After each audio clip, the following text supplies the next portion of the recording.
उसने जल्दी जल्दी कबाड़ का इस्तेमाल करके अपने लिए एक साधारण सुरक्षा बना ली। डाइविंग चश्मे को बांधने के बाद समुद्र में नीचे मौजूद जैक अब आखिरकार खाना हासिल कर सका। समुद्र में ही उसे अचानक एक टूटी हुई नाव मिल गई।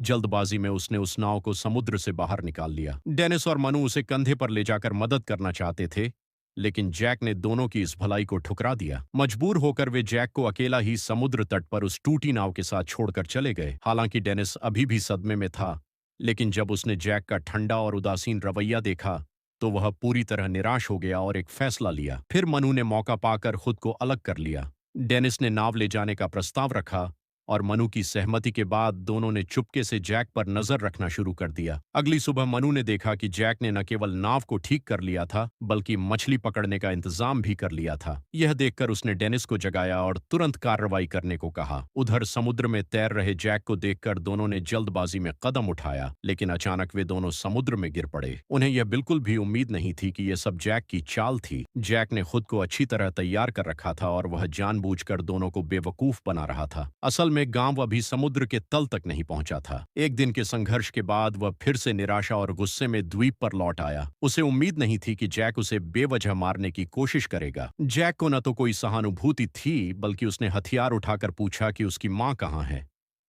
मुसीबत में फंसा और हार चुका मनु दुखी हो गया। जैक डेनिस को अपने पक्ष में नहीं कर पाया। उसे रोकना उसकी गलती थी। मारे जाने के डर से मनु भाग गया और डेनिस की मदद से जंगल में छिप गया। लेकिन